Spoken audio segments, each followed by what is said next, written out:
first panel discussion of KBIS 2024. Okay, 4 people. Okay, 5. Yes, in the back, 6. All right, perfect. And who knows about the Designhounds? Raise your hand. I'm learning. Okay. Designhounds, led by Veronika Miller, develop curated partnerships between design professionals and brands looking to reach authentic audiences.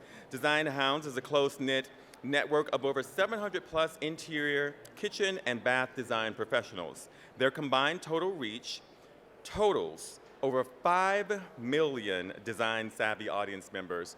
Veronika, my Instagram is Michelle Boyd. If you want to send some of those followers my way, I would really, really, really appreciate that. Veronika has been called the Pied Piper of designers, and you're about to see why. She's the CEO of Modenus Media, and with her international background, leads the Global Connect program for the NKBA. Coming off a successful conference yesterday entitled Changemakers, Designhounds presents the next panel to explore a new kind of wellness. Help me welcome Veronika Miller to the stage to moderate a different kind of wellness, return to purpose. Veronika will welcome and introduce her panelists for this great topic. Veronika, nice to meet you. I'll have you guys over this way so the audience gets my less bad side. Come on in. Come on in. Well, thank you very, very much for that wonderful introduction. I didn't even pay anybody for that. Are we sure about this? This is great. Appreciate it. So I am indeed Veronika Miller, and I am the founder of Designhounds and also the CEO of M2 Consulting Group, working a lot on the NKBA Global Connect program, which is right around here. So lots of different hats, and I see some of my people here in the audience today. So thanks, guys, for coming. It's exciting to have a full house, and we are going to be talking about something a little bit different, because when they asked me to do a panel and they said, can we talk about wellness? I said, really? It's not that there's anything wrong with wellness. I'm on a big wellness journey myself, but I didn't want to talk about wellness in the traditional sense, again, in terms of what that means just for the home, i.e. the home spa. That was not the point of this conversation. This is a new kind of wellness. It is the holistic wellness of an entire industry, and that to me is very, very important. Our industry's growth and health depends not only on transactional conversations like logistics, like product availability, like product selections, like trends. These are all extremely important topics, but there's something bigger underneath that we have to be very careful with, especially in post-pandemic years, and that is looking at the wellness of all of the above, the wellness of the project itself, the process, the working with the client on the execution, working with trades on execution. All of that is something that can get very, very contentious, can create a lot of burnout. And so I've asked a panel to come here with me, and one of the people, or one of the elements in the process, in the design process, the process itself, the client, the project, the end result of that project, those should all feel good during the entire project from start to finish. But what about the designer? And that is why I've got my crew sitting right here to help tell us a little bit about what their process is to make sure that they stay well in their work, in their project end conclusion, and also keeping their clients in a good space. So welcome, we have Janine Auricchio, and you have so many titles, I'm gonna totally read those. So certified life coach, mental fitness coach, we need to talk. Speaker and founder of Yes to Yum Life Styling. Wow, that was a lot. And then Rachel Cannon, owner and principal at Rachel Cannon Limited Interiors. And then Susan Winterstein, you've hit me with another whole mouthful, but that's great. You're a general contractor and the principal at Savvy Interiors and the founder of Savvy Giving by Design, a design-based charity. Mm-hmm. So, yay. Yeah, can we give it up? Please do. So I'm gonna let you guys take it away right now with Janine first. Tell us a little bit where you're from, but also what I'd love to know from each of you is your personal and a professional why. Okay, So good morning, everyone. I'm thrilled to be here and talking about this subject. I'm a native New Yorker who's lived in the San Francisco Bay Area for the last 20 years. And my why, since I was a little girl, the through line has always been beauty for me. Even when I didn't know it, it was something that tugged at my heart and that tugged at me. And when I talk about beauty now, it's a capital B beauty. So it encompasses external aesthetics, but also internal beauty, the beauty of mystery, the beauty of imperfection, like the whole person, the whole project, the whole thing. And how I got into design, I was already a professional. I had an MBA in marketing. I was working in beauty marketing, not coincidentally. And I bought my first house and remodeled the kitchen. I had guidance from a family friend who was an interior designer in New York City, and I just got the bug. Kind of the little girl who loved color and materials and drawing and solving problems just lit up. And as my marketing career got a little more sort of out of alignment for me and more about management and charts and graphs and meetings, I took the leap of faith and went back to design school and then moved out to the Bay Area. Sounds like a good direction. And there's some great key words in there that I'm going to come back to here in a minute. Rachel, tell us a little bit about your why.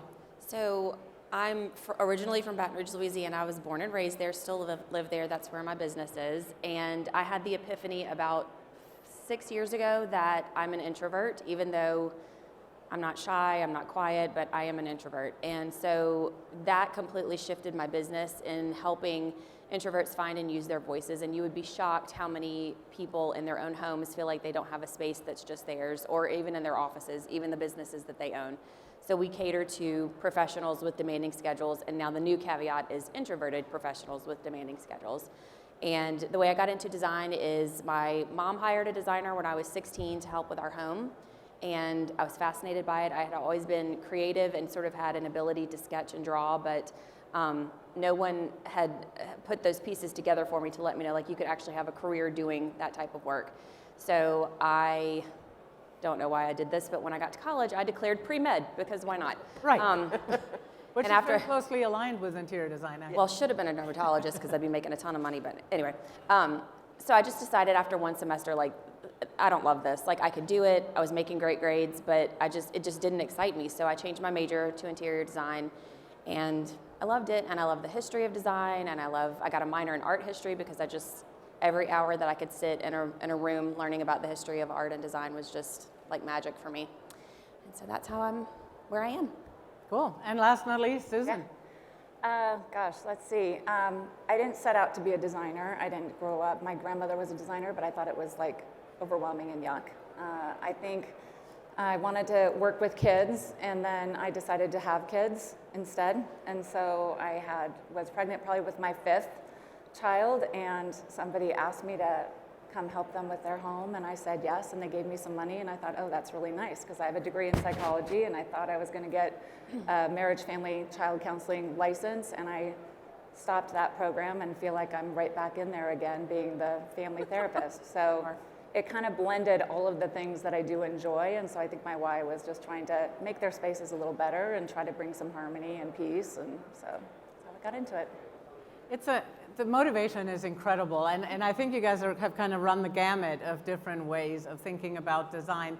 Has anything, if you think back, the day you kind of felt like you knew, and where you're at right now, what has changed in that why? Do you sometimes have to remind yourself of why you're doing what you're doing in the first place, or have you just stayed on that track, or have you shifted and are okay with the shift that you went towards? Go ahead. I'll go ahead. Take that. Yes, and. So for me, like I said, there's that through line of beauty, and kind of where I'm at now, I've tortured myself over the years thinking about purpose and what's my purpose, and I have to know. Where I am now is that we all have a unique essence that's like our thumbprint inside of us, and our purpose helps us express that to the world. And so throughout my life, how I've expressed and interacted with beauty has changed. And the main way, I would say, is when I was in marketing and beauty marketing and in interior design, and even as a young girl, it was very outside in beauty, creating beautiful things and bringing that in. And as I've gotten older and focused on my own personal growth and my inside work, I've become much more interested in inside out beauty and how connecting with your purpose, being in alignment with your gifts and who you want to serve, and being able to express that's beautiful too. And that's now my relationship to it, and I help others kind of get there in my work. Would you say, would you align your personal and business purpose? Do you feel, all three of you, do you guys feel like those are the same? So I don't know that necessarily that everybody feels that way, so I'm very surprised to hear that. You know, sometimes you have a clear vision for a company, and maybe there's something much more holistic personally, but I think maybe that is what has driven you guys into adding a more meaningful context on top of your design firm. Yeah, I think for me, you know, when I got into it, it was purely for fun, right? Would I do this even if I weren't getting paid for it? Would I still do the job? Would I work with this person? And then as it became a real business, and as we became more involved in like paying the mortgage with it, and then it became like, I have to do this because I have to get that next job. I have to pay the bills. I have to do this. And then, you know, I'd say a good 7-8 years after that burnout, I lost some of that joy of making me want to do it because I wanted to do it, and that's really when the nonprofit kind of came out. That's the nonprofit. So what was that switch, and what does the nonprofit do? So the nonprofit started through the community. We had a local child. I ran a community buy-sell page, and a local mother reached out to me and said that they wanted to do a meal train for a child that had just been diagnosed in our community, a soccer player. And I said, that's great, but I don't cook, so I can't help make a meal. But if you can ask if I can come over and do something to her room, like make it better. Because she was going to go through 42 rounds of chemo and 8 weeks of radiation, and it was a full year-long treatment plan. It was going to be pretty brutal. And when I reached out to the community, once the mom said yes, really that was the start where, you know, within 3 days we had raised $6,000. We were able to get all of our subcontractors out there, get flooring in, better lighting. And I started to notice all of the things in a certain population that they don't have access to, just little things like doors on their closets or not very good flooring that is full of allergens or bad lighting. And I thought, how's this child going to take a nap? Or how's this child going to, you know, rest in her room and feel like she can heal and recover? And what is her new normal? Can she look at pictures of her friends that are all out still doing the things that she used to do? Or are we really trying to create something new and fresh that she can feel good in? So that's really what started it, the genesis of it. How do you guys raise funds for the charity, and how can others? Pardon? Community donations, yeah. Can other designers be involved as well? Do you have a program specific for designers? After we started, we expanded to a pilot program out of Alabama and had our first chapter outside of San Diego. And then from there, we expanded, and we have 11 chapters, and different chapters are, COVID was tough, there's no doubt, it made it very challenging, but each chapter is required to do 1 to 3 rooms a year for a child, and we've got a new program we're going to be rolling out in a couple months that is going to serve the needs of kids that are outside of our service area. But we also partner with Make-A-Wish, and so if we have Make-A-Wish and they have a child that has a room need, then we'll partner them with one of our screen designers that can do a digital design or something. So we do that quite often too. That's a last question on that end. What is taking up most of your time, the design, or is it, are you moving more towards the charity work? Oh, design still is 10% charity. So I keep it as my grounding because, you know, the reality is that, you know, like all of us, there is still a need to run a business and a successful business, and I enjoy my work, I really do, but it's a different type of work. It's a different type of client. It's a different type of process. It's entirely different. The design process that you go through with a client or a remodel is very different than what we do with our families because we're trying to eliminate the stress in their lives. We're not going to add a remodel to their stress. Yeah. So, you know, we don't present to them first. We don't tell them what their room's going to look like first. We do a lot of discovery and intake. We find out everything they like, and then intentionally we go in and make those selections. Yeah, and we'll get into that a little bit later. And Rachel, what about your journey? Has that changed over the years? Definitely. When I first started, I didn't feel like I had a great foundation in my first employment after design school. I felt like it was very chaotic, and it felt like we were reinventing the wheel with every new project that we got. Somebody got charged hourly, somebody got charged by the project. And it was just like, I don't understand like why we're doing it this way. And there were no contracts, there was no paperwork to show like when you were owed, what you were owed. It was complete chaos. And so when I started my business, is that me making all that thundering noise on the You screen? are, but I think it's very impressive. So sorry. So when I started my business, I knew it had to be different because I could not thrive and I couldn't be creative in an environment that was so tumultuous. And so it took a long time for me to, again, introvert, had to learn to use my voice, but it really just came down to boundaries. And I remember one day I was working with a business coach, and it was like, list all the things that, what is your why? What is your one thing that's different about you? And you're like, I don't know, like I'm just another designer. Like that's kind of how it felt. And so I just literally started listing like, I am in my 40s, I am divorced, I am an introvert, I am whatever. And I was like, wait a minute, introvert, like there's something there. And once I started looking at the world around us, like this world is really set up for extroverts to succeed in every way. If you think about as when you're a little kid in school, participation points in class, I knew the answer, I just didn't raise my hand. And so it's kind of like, even then the extroversion is rewarded. It's rewarded at work. It's also how we design houses. Knock all the walls down and just have this giant echo chamber, and the introverts are dying because we're like, oh my God, we can't concentrate.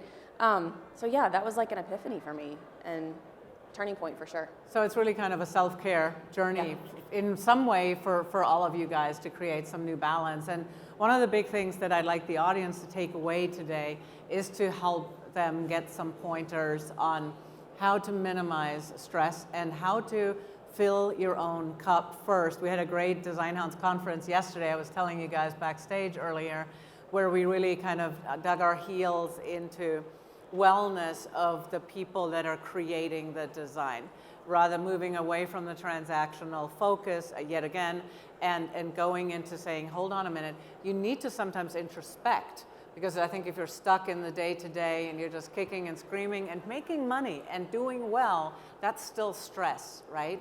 So I think just looking at it from the 30,000-foot perspective, you guys all came to a place where you did a screeching halt and said, hold on a minute, I'm here too and I need to find some balance. But what do you do now in your daily work process? And Rachel, I'm kind of looking at you, but honestly, all of you guys, weigh in on how you guys handle the project management to make sure that you stay sane, the project stays sane, and the client stays sane, and that relationship remains good.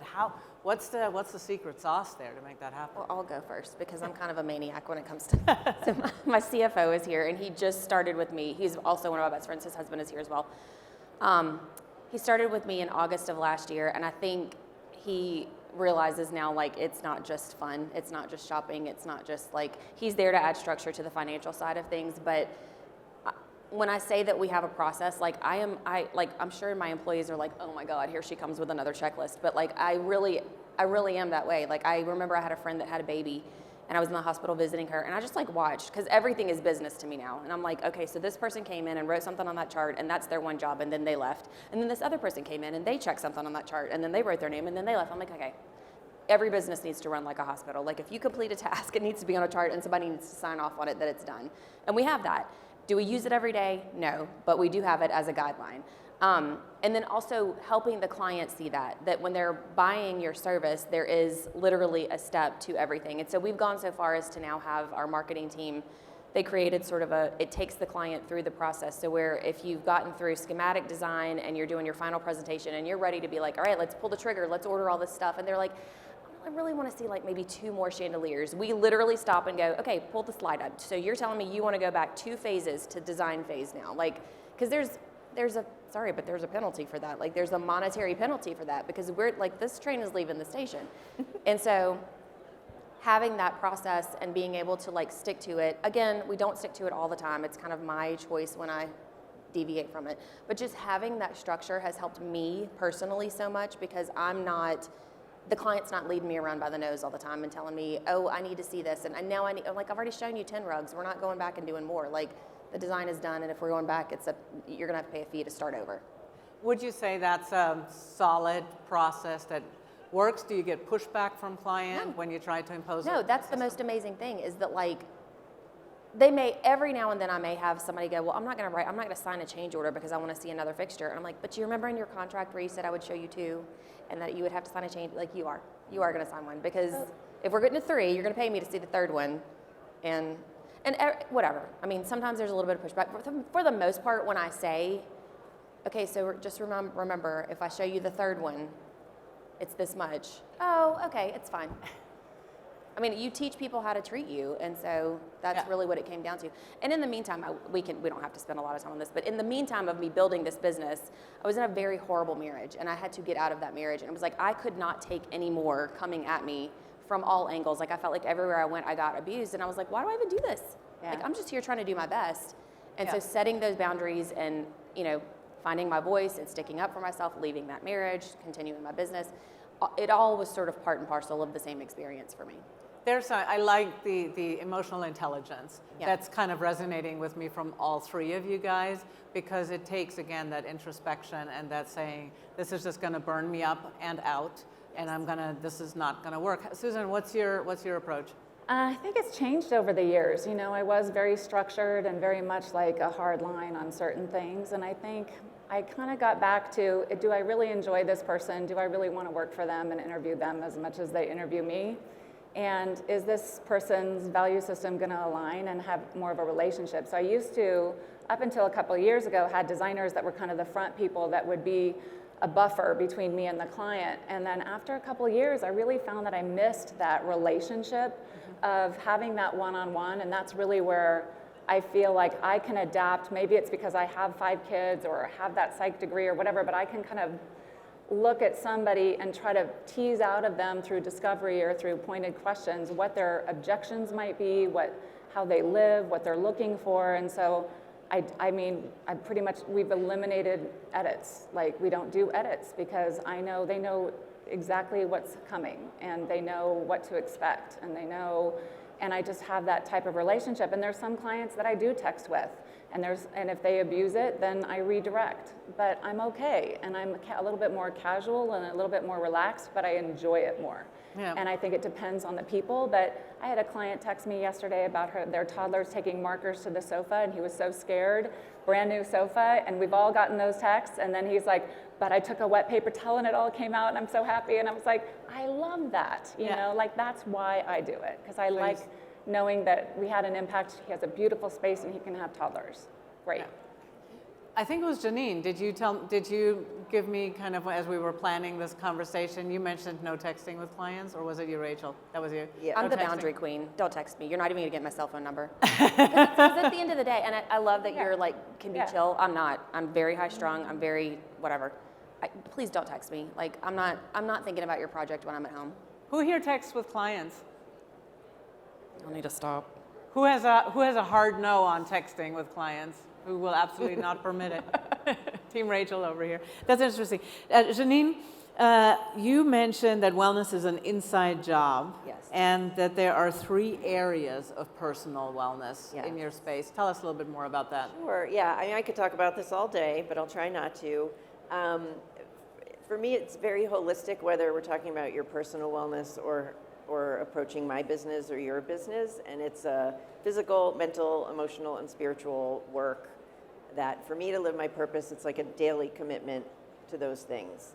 And the 3 areas that I think about are sort of overlapping are self-awareness, self-care, and self-expression. And self-awareness is, you kind of have to know what raw materials you're working with first before you can kind of go anywhere. So that's that introvert. Knowing thing. that you're an introvert, knowing the magnificent parts of you, and the parts where you trip over your own feet and get in your own way. And so I've spent a lot of time in different programs and different modalities, really getting to know, love, and trust myself and understand myself. And so that awareness is really important. It's like a launching pad. The self-care part is about putting your oxygen mask on first. It is not selfish. It's the way you can give your best and not the rest and still have some left over for yourself. And I have to say, for me personally, before 9 a.m., I have made sure I've slept well. I'm eating well. I've moved my body, I've meditated, I've prayed, I've done something joyful with my dog, I've gotten out in nature. That's just, I just have to. That's what I've come to that I need to do to not only be my happiest and most prosperous, but then be able to give to my clients. Yeah.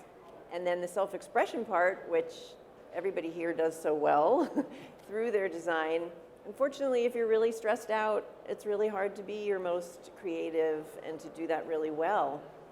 And that's a vicious cycle of the less you get to be creative and do that thing you love, the less happy you are. And so it's really important to work play into your day. Even if you're creative in your business, something outside of business that really lights you up, whatever that is, gardening, cooking, playing music, I don't know. Just dancing with your friends. Yep, there's not enough dancing going on in the design business. And one reason for me to kind of think about this talk today was because we spent so much time with online audiences, listening to various Facebook groups, online communities everywhere. And I would say 99.9% of those conversations are transactional. And to me, that's a real miss, because when you're only focused on the transactional side of your business, you will get called out on the transactional side of your business, because that's what you're demonstrating, it's what you're manifesting, right? So it has to be you coming in with some serenity that you can only create for yourself. And then that is that I see all three of you guys are so incredibly confident just in how you present yourself, but also I know internally in knowing what works for you and what doesn't. And I think that's sort of the key. Yeah, go ahead. I just want to interject that, and that's not, like, I didn't wake up one day and I was like this. Like, Yeah. It's a journey, it's a process. It's not, I'm sticking a pin in this today and everything's going to be okay. And I still get really stressed out, and I still, just wanted to add that in. That's probably, yes. They're not completely serene. There's still some fighting going on. But how do you guys make sure that your client is well in the process? How do you guys manage a project to where, because as a client, I just did my kitchen. I am by trade a designer. I was freaking out at myself. I had no one else to freak out with, so that was a real problem. And how do you guys manage that? How do you handle communications and structure? And recommend, in your case, to designers to handle that, to maybe over-communicate. This might be a word that could be used here. Yes. What works? What are some of the takeaways there that would be helpful? So for me, the first step is I have to show up well, or as well as I can. I'm a perfectionist, a recovering one, and so I can't put that pressure on me, but I've had to have done my work, from that prior question I just answered, because our energy is contagious. And if we're stressed out and unsure and burnt out, that they're neurologically, that ripples out. So that's kind of step one. Step two is I help my clients kind of do that inside investigation in a safe, gentle way, but getting to know, reaffirm how wonderful they are and their superpowers, and then also looking at, how they sabotage themselves. Yeah. And I teach them, there are many of the tools I've learned, I share with my clients to help them manage that stress. And when they get into that place, for me, it's perfectionism, control, and self-judgment. Maybe some of you can relate with that too. Do you get feedback from your clients on that? Because I think that's a lot, and I don't know that a lot of designers are that proactive in that process. Do people come back and say, are they aware of the fact that you're actually very deliberate about making sure that they're okay too in the process? Yes, I kind of make sure that from the very beginning of the process, and I'm really clear that I want to work with people who are willing to do that work and are ready to look inward and take responsibility. That's part of my boundaries in my work, is working with folks who are ready to do that and have someone by their side, to be a compassionate witness and sounding board. I just feel calmer just sitting next to Janine and going, yeah, I want to do that. But what about you guys? Do you have a process in place to kind of stabilize, and also what happens when it derails? How do you diffuse? Well, from a purely business side, yes, we have all of the documents, the what to expect documents at each stage of their project, so that they're like the books you read when you were pregnant, like what to expect this month, and this is the whole process. All of that's dialed in. They get our whole team on Basecamp, so we use different industry tools for project management. I would say on a personal level, I do this really old-fashioned thing, and I just call them and I call them regularly at regular intervals, and I just talk to them. How's it going? How are you feeling about things? What questions do you have? Are you prepared? Do you know what's happening next week? Do you know what's happening today? Anything I can help you with or resolve? And we have great conversations, and it's wonderful. And so typically, I don't have, I had one client about a year ago tell me, I freak out and I come to you and I freak out, and you're always just so calm and collected, and you just don't react to my freak out. And I said, because what you're doing isn't all that different. I can be your calm person, but it's like a kid tripping and falling, and you're like, you're fine, get up, you're not gonna react. And I'm not gonna get defensive because I know what I know, and I think maybe some of that comes with time and wisdom, but I'm fine, like you're gonna be okay, you will get through it. So you may not like me in a month or two when we're at the end of your project, but after that, I promise you, you'll love it. And you'll refer us. So, it all works out. Yeah. But you would say it's a very proactive process, though, on your part, 100%, right? yes. You all agree with that, Rachel? Yeah. How do you Yeah. have? It's funny that you each said that, because I was going to basically say the same thing. Like Yeah. if I show up, well, we've done this a million times, so this is not new to us, but really what the client is looking to you for is reassurance. So when they're freaking out, like what you're saying, if you're calm, then like, why are they freaking out? And you're like, yeah, I've seen it a million times. Like, no, you're gonna freak out when the paint goes on the wall and you think it's a different color than what we picked, without fail. So you prepare them for it. Yes. And yes, I 100% think email is great for a paper trail and to go back and be like, no, remember you said X, Y, Z, but you don't underestimate the importance of like having a person on the phone and them hearing your voice and saying, hey, I got your email. Look, it's not a big deal. We're gonna like, yes, you need to be very business, and I am, but also I'm a real person, and they want a real person. I'll be honest, like if I can't get through to a person, I will lose my mind. So like putting me in that constant loop of like hold music, and then like you pick up the person picks up the phone and they're like, hi, may I help you? And you're like, I've literally been on hold because I thought I was getting put through to the person who was gonna help me. Like it makes me irate. And so I always put myself in the position of the client. Like if they don't hear from you in a few days, they think you've forgotten about them. So just a regular email to be like, hey, we're just still letting you know we're still waiting on those samples. I think we'll be ready to do your presentation on X date. You kind of give them a little bit of the lay of the land, and that's why they came to you in the first place. They can do this badly on their own. Yep. They don't need you to do that. Yeah. So yeah, you just have to be the professional. Fair enough. What, God, I just had such a good thought, and then it just kind of skipped right out of my head. What happens, the Sunday scaries is kind of what's coming to mind right now. I know at one point or another we've all had that, where we're looking at Monday going, oh, they'll be back. What do you guys do when there's that text or that email or that looming phone call, and you already know that something is probably not going to be right? You know it might be a difficult client. Do you still get that? Do you get the knot in the stomach? Or does your level of confidence and knowing who you are just say, that's all right, I'm going to take it, I have no problem with that? Where are you guys at on that? I think Go ahead. No. Okay. I think our team does. I think my team not having the context and the longevity and then when you're younger, newer, whatever, like it's harder to, like they get very nervous, and I'm more of a dive in. I just give it to me. Like, come on, like sooner the better. The sooner I can preemptively have the conversation before they come to me, or the sooner I can just address it head on and as calm and rational, even if it was our error, we made a mistake, here's what we'll do to fix it, let's just get it done. It's just not even a hesitation, and it doesn't really worry me. I mean, gosh, we over collected on a client by $120,000 last year, and they didn't even know it. And I had to tell them that, which that was a big miss, but we owned it, sorry, and they were fine, but it's like, that was a tough call to make, but just how quickly can I make that call? Yeah, so you grab it head first. What about you two guys? Same.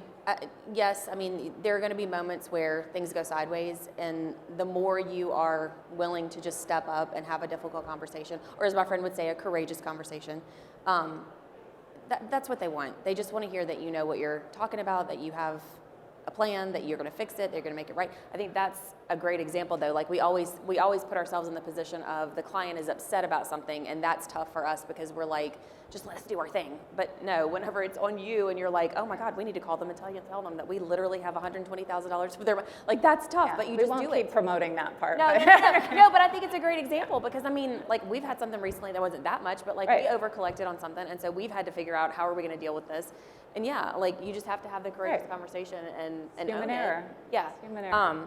But I think on top of that, this is why I'm so big on boundaries, because what you're not going to do is dive bomb my actual Sunday with a text or an email. I don't even open email on the weekends because I have to have a life. And that's my, kind of to your point, if I am spending every hour of my day thinking about projects, what am I doing with my life? Like there's no point. And I think that's where I was when I had this epiphany, where I felt like I was trying so hard to make everyone else happy, and I was making no one happy, and least of all myself. Well, and I That's think such there's a- a difference too between an angry client, or if you're in a heated space, you need to give yourself 24 hours to bring that level down, that temperature down, because that person is going to feel differently in 24 hours over the weekend than they will in that moment. And you're so no in that longer case, reactive you have to kind of, at that again, it goes back to knowing your client. Like, you know, if it's a client that never complains about anything and they had to work up the courage to say something, I'm going to respect that and take that call. Yeah. But if they are constantly complaining or they've shown you over and over that they're never going to be happy, you can let them wait. Yeah. And so it's really reading and understanding, like how are you taking care of yourself, and then also how are you taking care of that client based on the individual needs of who it is that you're working with, because you have a really big relationship. You're in their home. Right. And so knowing them, I think, makes a big difference. And It's a that's why I vulnerable love it. space. Janine, I know we're going to probably get buzzed off here. I don't know if they start playing music to kick us off or what they do, but I do want to ask you about your 3 superpowers to run a Sage project. Yes, thank What's you. that all about? That, when it kind of ties in perfectly with what, you know, we were just talking about, and someone is upset or disappointed or angry or whatever, the first big one is empathy. If we could all just bring more empathy first to ourselves and then to anyone else we're dealing with, that's a huge, it fosters trust, it fosters vulnerability and camaraderie, so empathy is a huge superpower. You know, the client might be afraid, or they're spending a lot of money, or they've never done this before, or whatever it might be. Empathy is one. Really deep curiosity, and not like nosy curiosity, and I'm sure you all are really good. You've mentioned discovery, but when you're getting to know someone or dealing with a situation, instead of immediately going to, oh, who's right, who's wrong, you know, what's the right answer, who can we blame, or whatever, it's about, okay, what are all the factors going on here? What's going on with me? What's going on with them? What's going on with the situation? Because that just opens things to more possibility and more creative solutions if you can just be really curious without judgment before jumping into action. And the last one, which I probably should have said first, was reconnecting with the purpose. Your why, their why, the why of the project, because that can just help settle things instead of, you know, taking it personally. It's like your focus is on, you just want this entity, this project, this person to be its best, and those are the 3 superpowers. I love it. I love it. Those are, you know, I think that takes so much thought to work through, and to what you were saying, when you think about where everybody is in this process, and it's not just your clients, I'm sure it's your trades too, understanding where they're at that moment, or maybe even asking them where they're at. I don't know that everybody does that. I think we as a humanity have a tendency to not ask others. We just react right on the surface. Yes. There's a ripple, and we're going to jump right into that thing and go, there's that ripple, rather than saying, why is that ripple there? So I think that's a really big conversation. I know we do have to close it out, but I wanted to ask you guys, you have a really stressful day, something, you know, it's just been, whether you put that fire out or not, how do you end your day? What is happening between you saying, I'm done for the day, and the time when you go to bed? How do you get yourself back into a good place? I get out into nature. My dog needs to be walked and needs to eat, and I'm lucky enough to live in a gorgeous place with a lot of nature where I can be outside like all the time. So that's a huge one, and that includes moving my body. That's another one, getting out of here and into here. Probably calling someone, a trusted friend, fellow, advisor, and maybe talking through how I'm feeling or what happened that day, and then just sort of letting it go. A healthy dinner, and I go to bed early. It's nothing too glamorous. And it works, and yet it's a recipe. What about you, Rachel? So I'm big on just quiet time. So I go home and I usually have sometimes hours of just quiet. And I have cats. So like the cats, one always comes and sits in my lap. So we kind of have like just some quiet time together. But also I am new to the Go to Bed Early Club and I love it. Same. Also, we don't hang out at night. So if you need anything, call us by 7. Yes, please. And Susan, what about you? What's your secret sauce? Oh gosh, I probably curl up on my couch with my slippers and my pajamas and my 2 big dogs laying on top of me, and I watch Netflix with my husband. So we both close our computers. He works with me, and so he's our CFO, and we both agree and look at each other and go, we should probably shut down our computers. And so we do, and we just kind of chill. Yeah. That's the best night for me, though. A good series and a couple dogs, and I'm good. Circle back to yourself, yeah? I just have to add, please don't get on your device first thing in the morning when you wake up. Take 5-10 minutes and just breathe, listen to music, read something. I don't know. It just Can we read Get it off on the our devices. device? what? Can't read it on our device. Yeah. It's killing me because I want the lights off, and then I sit there with a book and go, right. So I'm back on the device, and then, But then I end up ordering really good things off Instagram. Yeah. So there's that benefit, which also helps me fill my cup, I have to say. Yes. Because then you get little absolutely. presents sent to you by strangers. So I see that. So I'd like to open it up to some questions because we have some really great coaching moments here for you guys. So if you have some questions, now's a great time to dive in. Don't be shy. Whatever you're thinking, someone else is thinking too. No questions. I do have one question for you guys. Oh, sorry. Hi, everybody. Sorry, I came to the talk a little bit late, but I was getting into, I was hearing you talk about how you address client concerns and an upset client. Oftentimes I find, as an interior designer as well, we run into multiple clients kind of slowing down or just not responding to design presentations, and then we get to this scenario where multiple clients are feeling like their projects are a little bit far behind, and then they start to get stressed, and we have to play this role of like, don't worry, we got it. But how do you handle clients who are just continuously really not following your process, or just kind of kicking back every time you're turning around and offering a solution, but they continue to just kind of be a problem? So I can answer. So for us, we have we explain kind of an 8-week design time turnaround based on a set of deliverables each week, and then we prepare them each Friday. Our team sends out an update of like what we got done this week, what's on our horizon, and what you can expect the following week. So so they don't message us, we message them every Friday, and if they have a question, but they kind of know, and then before I take a project, I'll say, we need to kick this off. Like, I'll sign you, but we're not going to have our kickoff, which sets off that 8 weeks until I know you're going to be in town. And you can focus on this because we have quick turnaround deliverables. And so I need to get feedback from you for us to go on to the next step, or we can't go on to the next step.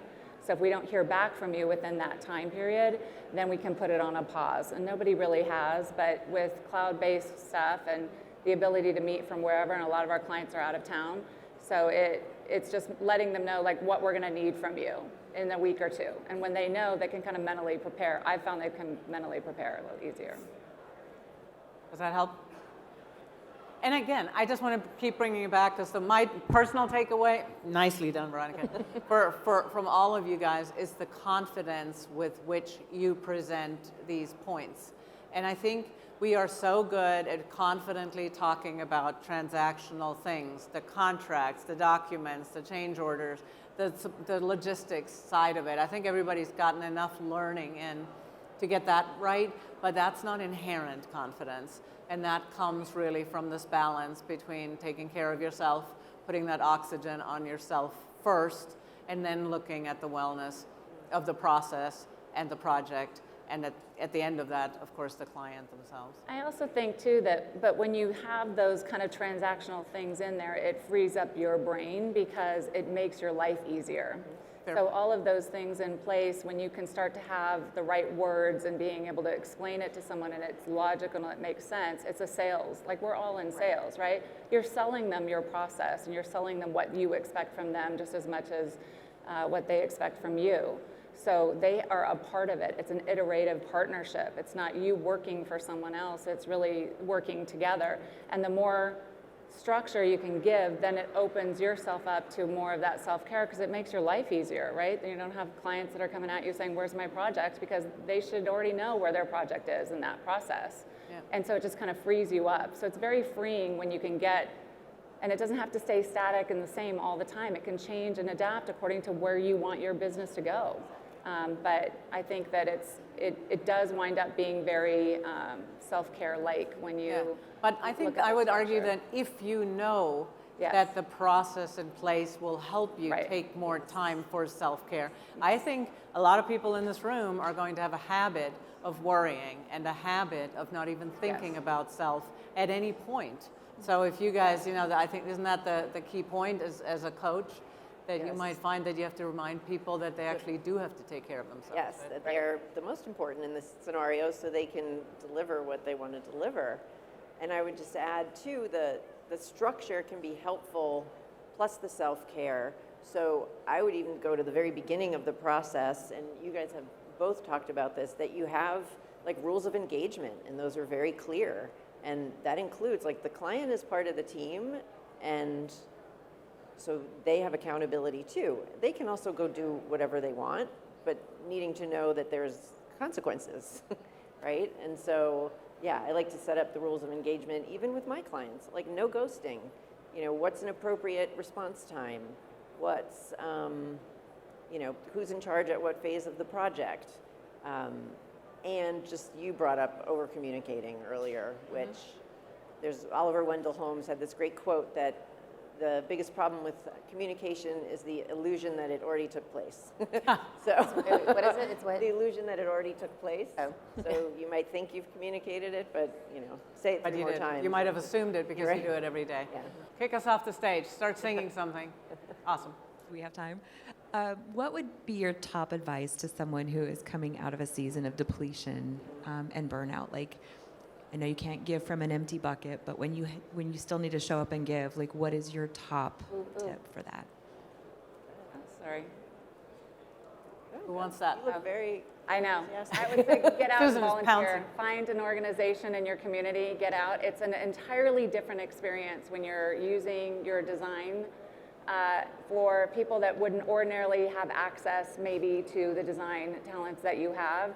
And it is incredibly humbling to be in a situation where somebody has such appreciation for what it is that you do that is not transactional, that is more about really feeling good about giving back in that way. And so I 100%, whatever it is, whatever your charity is, whether it's homeless, veterans, whatever, like highly recommend any type of nonprofit work.